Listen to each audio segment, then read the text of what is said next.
Today in the news on Vanguard Live, my name is Damilola Ogunshaki. We begin with the front pages of the dailies this morning, starting with Vanguard. Vanguard is leading with Hardship, DSS, NLC in face-off over planned protest. Shelve your protest, DSS tells organized labor, adds some elements planning violence. Face your job, you can't stop us. NLC does DSS. JAF attacks takes on DSS, reaffirms support for NLC. You can see that story on page 5. And here there's a picture showing President Bola Ahmed Tinubu and the former head of state, General Yakubu Gowon, at the presidential villa Abuja yesterday. And right beside that, we have Papa Gridlock. Businesses lose 100 billion naira monthly as petrol tankers containers occupy roads. Emefiele accuses Akpabio of defamation, demands 25 billion naira. You can see that on page 9. And below, there's a picture showing National Chairman of Labour Party, Mr. Julius Abure, being arrested by security operatives in Benin, Edo State yesterday. On page 16, Olufason. No constitutional safeguards will stop state governors from hijacking state police for political ends. State police will destroy local democracy in Nigeria. On page 29, Sport, AFCON final, comfort President Euro's tactics. Now, stories above the banner on page 19. CBN reverses self, raises customs duty rate to 1,605 naira point 82 kobo to $1. Edo 2024, NWC drops Uzodinma appoint 02 to conclude primary today. Tinubu not interested in zoning, that's according to Shomole. Anxiety has 10 aspirant fight for PDP tickets today. You can see those stories on pages 14 and 15. On page 8, Nigerians should give Tinubu more time, that's according to GOWON. And on page 12, police arrest the Labour Party National Chairman Abure in Benin. Now away from Vanguard, we move to the Guardian. Guardian is leading with customs 5 trillion naira target threatens trade, heightens the price crisis. You can see that on page 6. 5 banks impairment charges eat 580 billion naira in 9 months. Abure arrested in Edo as aggrieved candidate seeks his prosecution. You can see that on page 3. Petrol queues are spread nationwide as Ipman and Neyman blame supply disruption. Transcript of processing saga. How not to treat alumni of modern universities and polytechnics. You can see that on news analysis page 4. Tinubu gave governors 30 billion naira each to address a food shortage. GOWON urges ECOWAS to lift sanctions against Burkina Faso, Mali, and Niger. Borno engages the monarchs on reintegration of repentant terrorists.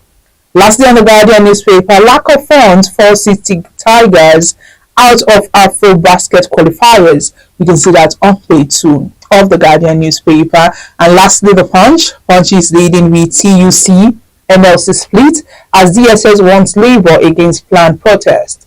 NLC took a protest decision unilaterally, and we have TUC alleges vows to stay away from demonstration. Ajaero accuses DSS of blackmail. Agency warns labor against plot to destabilize nation. You can see that on page 2, and there are 3 pictures with the rider that says motorist grown as fuel scarcity hits Lagos hard. Lagos prophet drowns during Valentine's Day beach hangout. You can see that on pages 24, 4, and 5. And may his soul rest in peace. 10 billion naira fraud, EFCC to arraign ex-Kwara Governor Ahmed today. Edo APC welcomes rerun after controversial governorship primary. Stories above the banner. Senate reject electricity tariff hike, proves 2 trillion naira subsidy. You can see that on page 4. And lastly, on the Punch newspaper on page 23, banks sell $172 million as CBN. EFCC back to currency speculators. Expert fault not firm intraday rates. And that's all on the Punch newspaper and also on the front pages of the dailies this morning. Join us after the break for the analysis.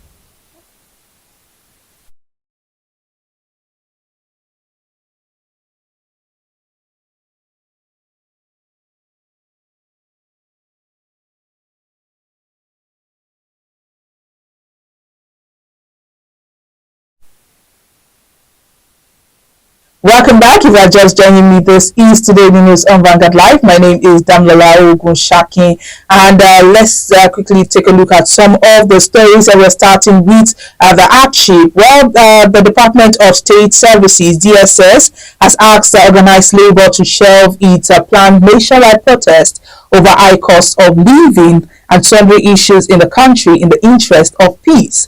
Now, but the Nigerian Labour Congress (NLC) yesterday dared the DSS to stop the protest, advising the secret police to face its job providing credible intelligence to government on the devastating effect of the harsh economic policies. Now, if you can recall that organized labor had served the federal government a notice to embark on a two-day protest between February 27 and 28 to protest the hardship which arose from fuel subsidy removal and the flotation of the naira by the present administration. But reacting to the protest notice in a statement yesterday, the DSS said while it is the right of the labor movement to embark on protest, the body should not go further with it so as to not further jeopardize the prevailing situation in the country. The statement signed by the DSS Director of Public Relations and Strategic Communications, Dr. Peter, read, while the service recognizes such action as the legitimate right of the labor movement, it however urges the body to shelve the plan in the interest of peace and public order. Now, a former head of state, General GOWON, has urged the Nigerians to exercise patience with President Bola Ahmed Tinubu's administration, emphasizing that it's premature to anticipate a flawless outcome at this stage. Now, GOWON spoke in an interview with State House correspondents after a meeting he had with the president on Wednesday.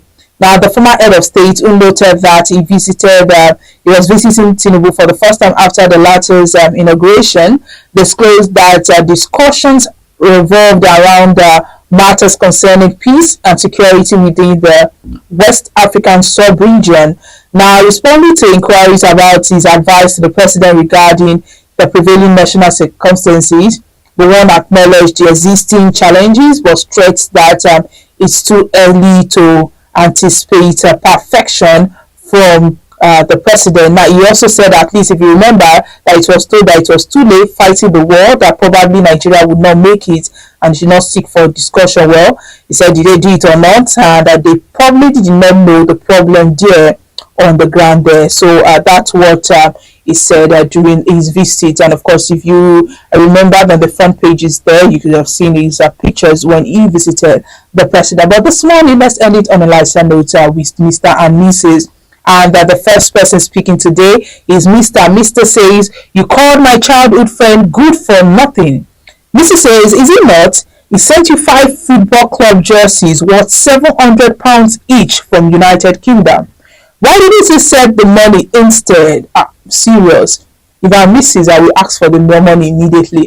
That's a lot, considering the way Nigerian naira currently is reducing in value, and also the dollars and the pounds keeps increasing every day. So do you know how much £700 would affect you? And they're talking of sending how many? I think sending 5 football club jerseys. Well, so these are the things that just bring joy to the men's face and just keep you happy, especially when you're watching the EPL match, watching the EFL match, and all the other, all the other games going on in the country. So Mrs. also don't be angry, but trust them to always come with that banter.